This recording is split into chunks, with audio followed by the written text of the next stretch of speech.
Hello and welcome to BCHL Wrap. I'm your host, Tally Campbell. On today's show, I speak to Alex Rawnsley, the voice of the Powell River Kings, Landon Smith, and our Island Sports News Spotlight of the Week, and more. You're watching BCHL Wrap Up.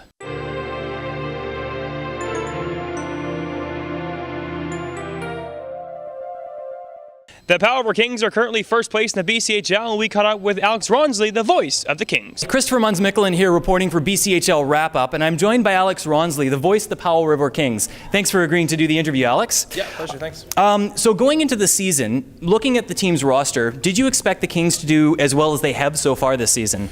It's a tough question to answer. I expected the Kings to do well simply because of the 94s, the now 19-year-olds that they team retained. Guys like J.J. Colshaw and Stephen Hiff, who were rookies last year, stepping up into larger roles this year. Certainly the addition of guys like Jared Lucas-Savages in his first year with the Kings, Kurt Keats coming over from Winnipeg. It's been the right moves for this team.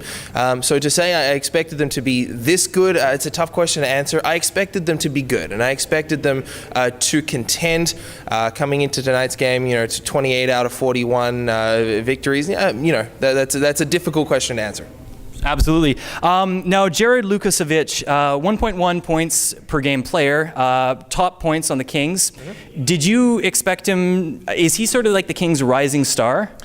Yeah, we saw a bit of a sample of it last year. He actually scored 3 assists here in Victoria against the Grizzlies in a game back in February when he was an AP. Scored 3 assists in that game, played 4 games overall, and you saw kind of what Jared was able to bring to the team. Obviously, a double 2-year play with the Vancouver Northwest Giants, put up some great numbers there as well. So, I think rising star is a good word to use to describe Jared. He's offensively gifted. He works hard. He's a smart hockey player.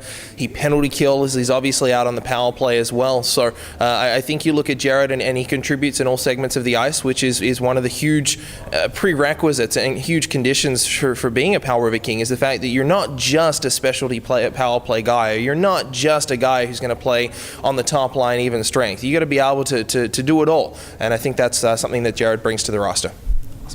Now, both goaltenders have played over 20 games this season. Is it wise for the team to be riding both goaltenders so hard this far into the season? Absolutely. I think you have the fresher your goaltenders are in the playoffs, the better. Jeff and Jonah get along very, very well. It's a great tandem. Jonah in what's technically his third year with the team. He joined the Kings in January 2012 at the roster deadline, and then played the remainder of that season, put up some great numbers with some wins against a very depleted Victoria team.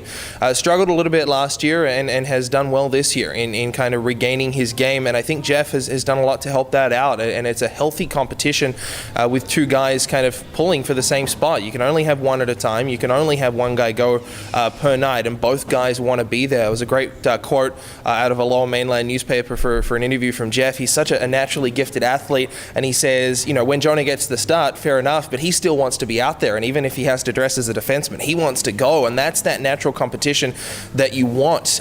In terms of riding both guys, I think we're getting to the point in the season where you'll start to see more consecutive starts if a guy starts to roll along.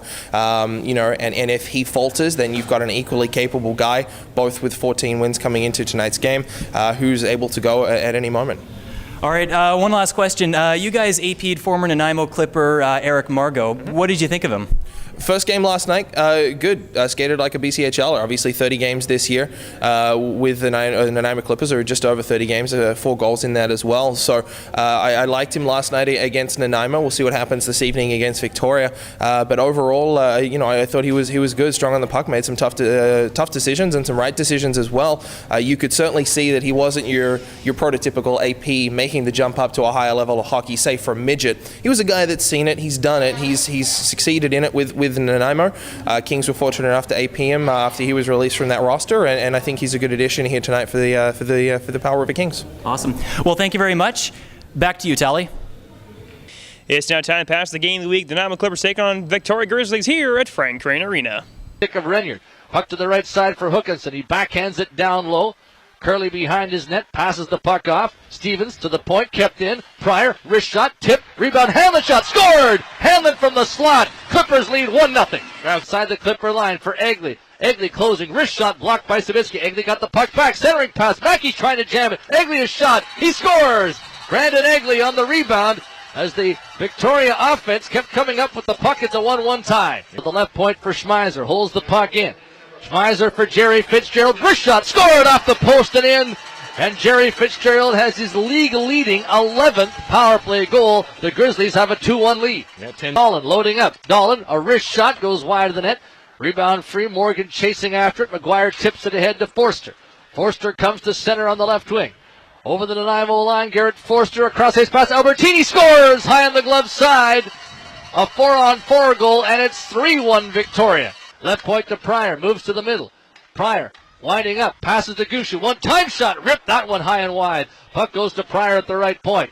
Pryor waits to Gushu. Gushu at the left point to the middle. Passing down low to Taylor, left circle. To Gushu. Winding, passing. Pryor had to settle it for Gushu. One timing. Fanned on it. Rebound Taylor. Goes cross ice. They score! It was shot in by Devin Brasso at the side, a 5-on-3 goal, and it's 3-2. Fire shovels the puck to the wall. Brower comes in on the right side, getting some help from Luke Sandler, but the Grizzlies take it away. Walrob to Mackey. Dishes it inside the Clipper end. Pryor back for the puck. Punches it up the boards. Brower comes in, gets it for Anthony Savitsky. Sandler's on the left side. Savitsky over the line, gets it deep. Sandler to it, around the goal, wraparound try, goes out in front for Bo Brower, cutting in a backhand shot, he scores! Bo Brower! It's 3-3! Gaining away from Miles Fitzgerald to Sheldon Rempel. Up ahead of the play is Brasso. Now it's Taylor on the right side. Taylor's poke check, stiff angle, he puts it in front, they score! Brendan Taylor, a centering pass that's tipped in, and the Clippers lead 4-3 with 48 seconds left in the third period. There's no news this week in the BCHL. Time to take a look at the Siena Financial scoreboard. Looking at scores for the Siena Financial scoreboard starting this week at Tuesday, January 14th, the Vernon Vipers lost to Merritt Centennials 4-1. 3 games on tap for Wednesday, January 15th. First, the Nanaimo Clippers beat the Victoria Grizzlies 4-3. West Kelowna Warriors beat the Penticton V's 2-1. The Cookman Express beat the Surrey Eagles 7-3. Then on Friday, January 17th, the Powell River Kings beat the Nanaimo Clippers 2-1. Cookman Express beat the Chilliwack Chiefs 4-2. The Alberni Valley Bulldogs beat the Salmon Arm Silver 4-2. The West Kelowna Warriors beat the Vernon Vipers 5-3.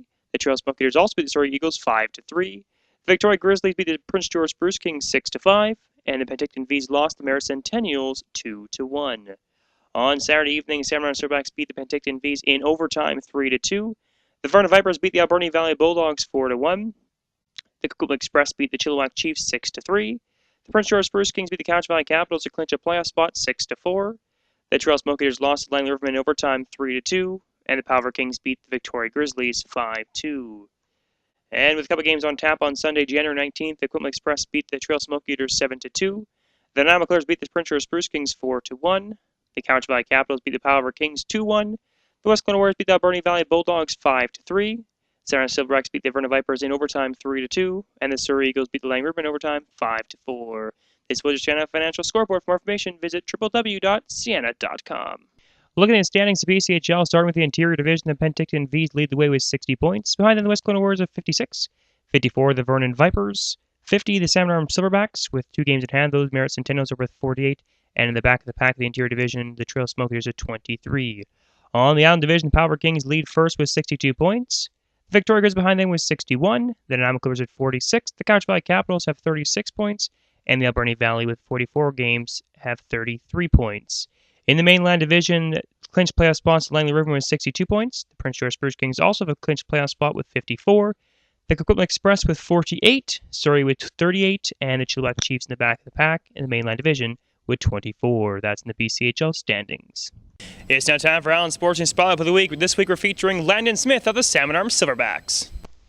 Landon Smith, who hails from Denver, Colorado, is the top pointsman in the BCHL as he averages 1.5 points per game. Landon Smith's favorite NHL team is the Pittsburgh Penguins. Favorite players Pascal Louis. His goal this season is to win the RBC Cup, and his goal in life is to become successful and happy at whatever he does. His best hockey moment is skating on a team frozen lake in Keystone, Colorado, as a kid. This week's Allen Sports News Spotlight of the Week is on the Salmon Arm Silverbacks, Landon Smith. Thanks for watching this edition of BCHL Wrap Up. I'm your host, Tally Campbell. We'll see you back here next week, right here on BCHL Wrap Up.